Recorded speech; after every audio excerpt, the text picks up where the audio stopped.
Voilà, je laisse la parole à Claude pour introduire le cas.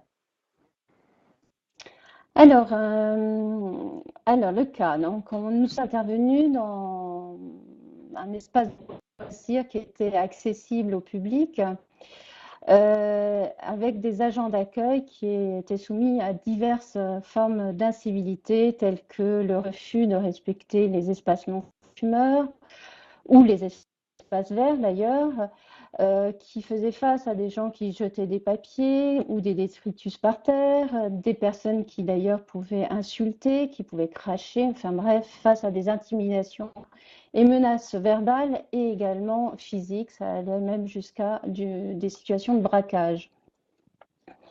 Face à ces comportements, les agents d'accueil doivent agir. En fait, ils préféreraient éviter d'agir sur ces questions-là, mais ils le doivent de par leur statut. Par ailleurs, ces agents d'accueil ainsi que leurs managers font en sorte du coup, ils rappellent la règle et l'expliquent. Donc, il y a vraiment de leur part des tentatives de raisonner ce public incivil. Par ailleurs, que font-ils, ces agents et managers? Eh bien, ils le prennent sur eux parce qu'ils tentent, face aux incivilités, de rester corrects, de ne pas montrer leur énervement, de faire attention à ne pas répondre à la provocation à laquelle ils sont soumis. Ils font comme si, par ailleurs, les insultes n'avaient aucun effet sur eux et ils ont tendance à dédramatiser les menaces dont ils font l'objet. La réaction du public, eh bien, dans certains cas, face aux actions des agents d'accueil, eh bien, ils obtempèrent, hein, ils font attention. Mais dans d'autres cas, c'est ce qui va nous préoccuper, c'est l'escalade. Agents du coup et managers ont tendance, face aux difficultés qu'ils rencontrent, à partager ensemble ces difficultés. Ils se plaignent d'un public mal éduqué, ils disent que finalement cet espace de loisirs dans lequel ils travaillent est mal conçu, donc favorise ces incivilités. Et puis finalement, ils déplorent que la direction ne s'intéresse pas assez à eux et aux gens sur cette question-là. Que font-ils d'autre? Ils évitent la confrontation le plus possible. Ils préfèrent attendre le dernier moment pour intervenir en espérant que les personnes se réajustent par elles-mêmes et s'arrangent même parfois, dans certains cas, pour ne pas être obligés d'intervenir et se montrent non disponibles. Au bout du compte, il y a un effet de répétition qui pour eux évidemment est usant et ils s'épuisent à constater finalement leur impuissance respective à endiguer le flot incessant d'incivilité qu'ils rencontrent. Donc, c'est dans ce contexte que l'entreprise qui nous a contactés pour mettre en place une formation, une intervention consistant à aider les équipes à mieux gérer les incivilités que l'on vient de décrire. Alors, notre intervention nous a amené à analyser la situation. Et que peut-on dire finalement sur ce qu'il se passe en situation d'incivilité? La première chose, c'est qu'il y a un effet de surprise. On est surpris par la réaction du public ou de la personne. Et puis, on se rend compte que finalement, l'incivilité, c'est finalement une situation de conflit, mais qui se base sur une escalade symétrique. En fait, si c'est soudain, malgré tout, il y a un processus. Et dans ce processus, en fait, il y a une rivalité dont l'enjeu pour chacun, c'est-à-dire agent et public incivil, l'enjeu va être de garder la face. Le public incivil présente un profil de résistance que l'on nomme de type opposant, c'est-à-dire qu'il est caractéristique qu'il présente une communication où finalement il dit parce que c'est non. C'est une réaction émotionnelle, face à laquelle une logique rationnelle classique est peu adaptée, hein. Donc si on essaye de raisonner quelqu'un qui dit non parce que c'est non, il est probable qu'elle va encore plus se montrer opposante et monter en escalade. Par rapport aux situations qu'ils vivent, les agents échangent entre eux. Il y a une socialisation qui les amène pardon, à donner un autre sens aux incivils auxquels ils sont soumis. Donc, ils se plaignent des incivilités, mais finissent par faire émerger une croyance, en fait, qu'en fait, ils sont incapables, finalement, de mettre un terme à cette incivilité. Ils ne font que la subir. Ce qui les amène à donner des explications, un autre sens, hein. C'est comme il est douloureux d'être impuissant, eh bien on finit par donner des explications à la situation. Les explications étant, les gens ne sont pas éduqués, il y a une crise de société, la direction est négligente, etc., etc. Donc le risque est qu'il y ait vraiment un phénomène de victimisation qui s'opère. Le climat dans lequel se trouvent les agents et les managers sont d'une part d'avoir des attentes fortes, évidemment que les gens se conforment aux règles de bonne conduite lorsqu'ils arrivent dans ce parc. Pour cela, leur stratégie, pour ainsi dire, c'est je fais autorité au nom de la légitimité de mon statut. Je suis agent d'accueil et forcément je m'attends du coup à ce que je sois, de par ce statut,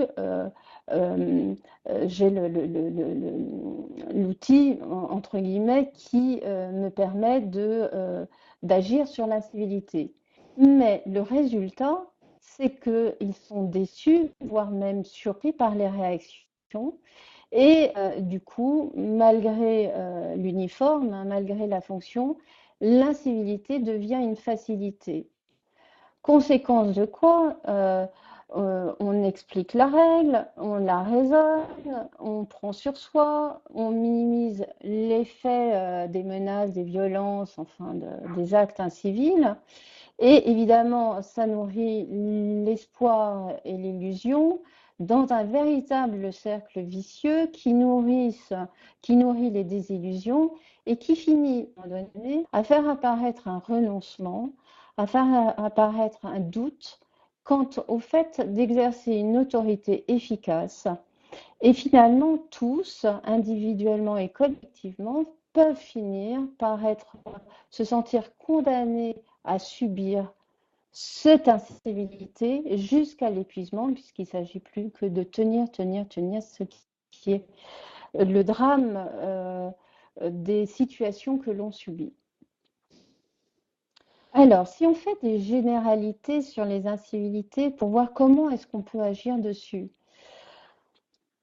La première chose, c'est que, comme on l'a dit, les incivilités sont vécues et paraissent comme soudaines, mais elles sont prévisibles.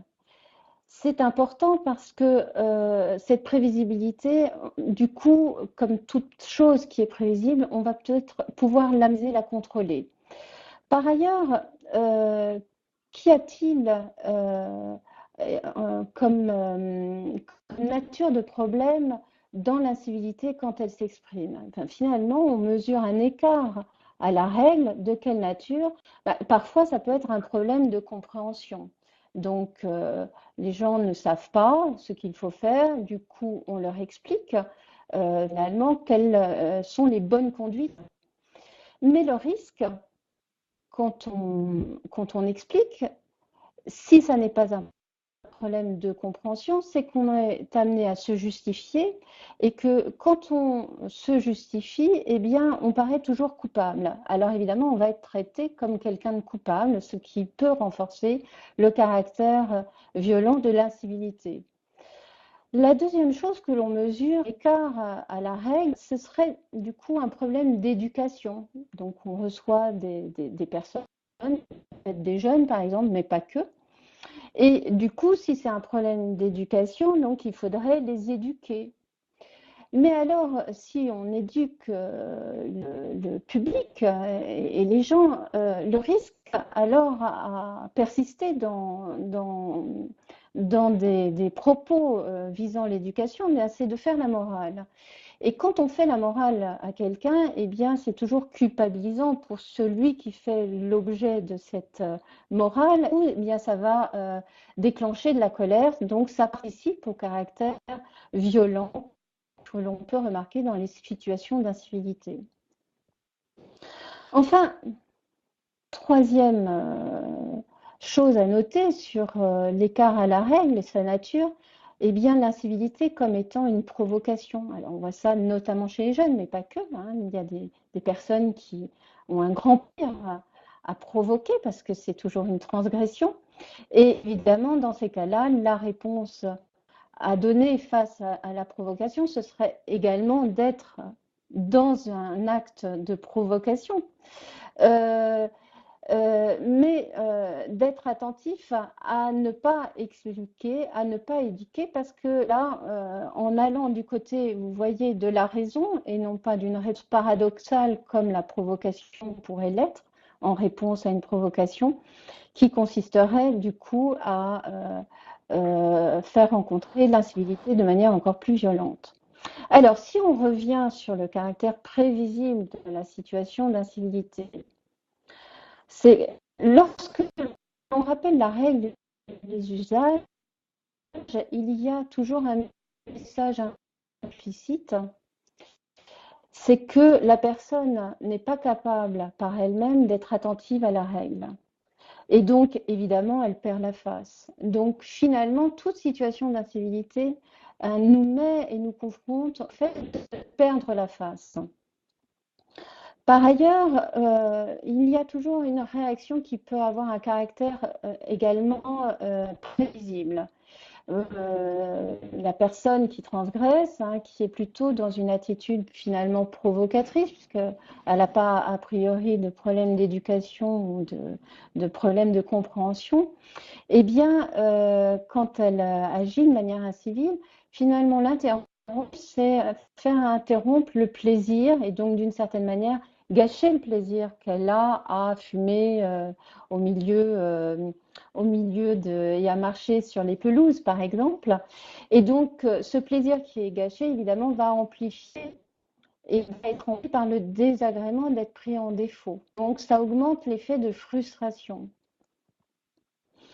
Donc, comment faire pour anticiper l'effet de crise, eh bien, on peut l'anticiper, c'est-à-dire que ça nous permet d'intégrer le fait que plutôt que de redouter qu'il y ait aujourd'hui des personnes bien éduquées qui font preuve de compréhension, etc., eh bien, on va intégrer l'idée qu'on risque de le rentrer. On va se préparer à y réagir.